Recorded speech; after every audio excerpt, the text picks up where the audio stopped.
So come on up, Matthew. Thank you so much.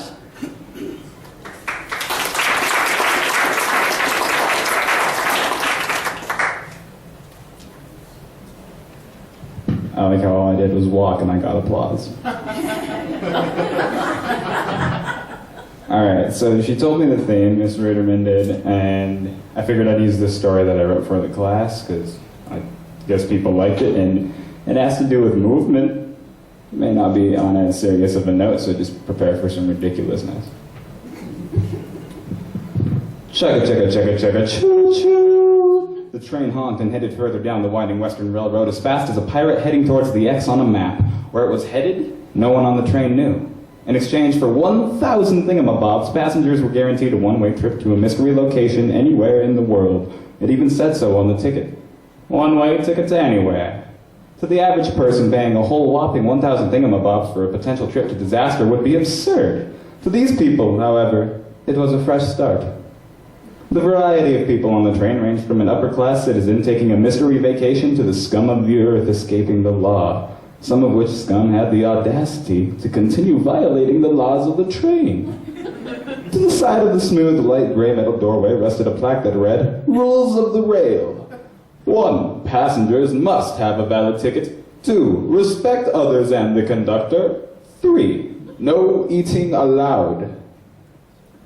A man in a black top hat and black tuxedo and slick black boots with a long handlebar mustache that looked like the horns of a bull who possessed a rather nice oak cane glanced upon the plaque's frame. He read Rule 1 and nodded in agreement. "Oh, pish-posh, it's just common sense," he muttered. He read Rule 2 and said, "Of course, respect your fellow human brethren." But when the man in a black top hat and black tuxedo and slick back boots with a long handlebar mustache that looked like the horns of a bull who possessed a rather nice oak cane read the rules of Rule 3, his smile faded. "Now that's just plain tomfoolery. I will eat whenever my body requires me to, for I am a man of health and integrity." He pulls out a pack of pickles and proceeds to pick one from the pack to place upon his taste buds. The slightly sour pickle juice envelops his tongue, which invokes great pleasure in the man. Most exquisite.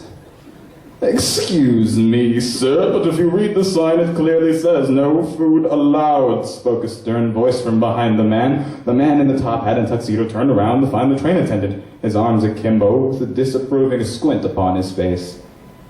"Pardon, my dear sir," spoke the man in the top hat, "but I do believe quite undoubtedly that food is allowed on the train." "Ah, yes, indeed, good sir. Food is no doubt allowed on this rail transportation vehicle," replied the train attendant. "However, eating is not."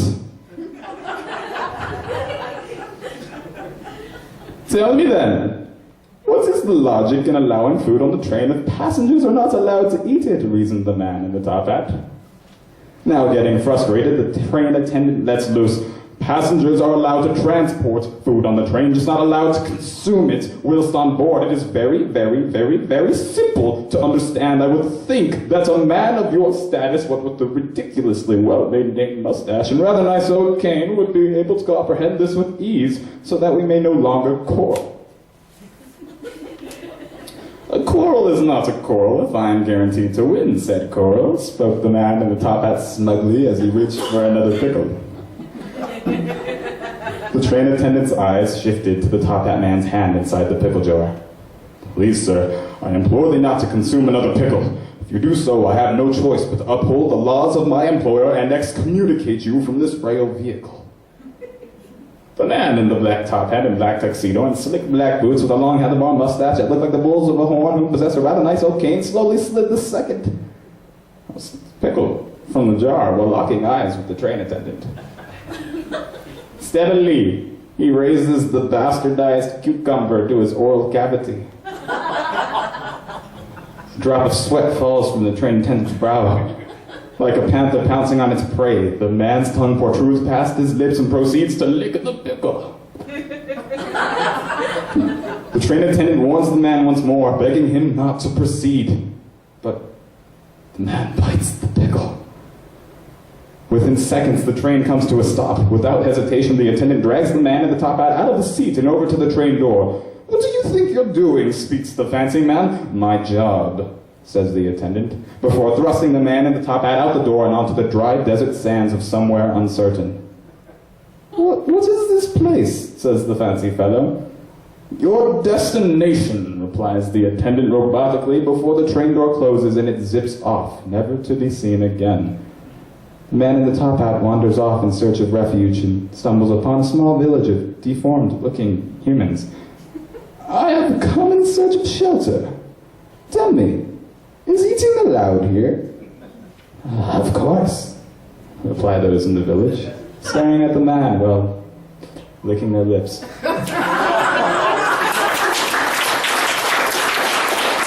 Thank you.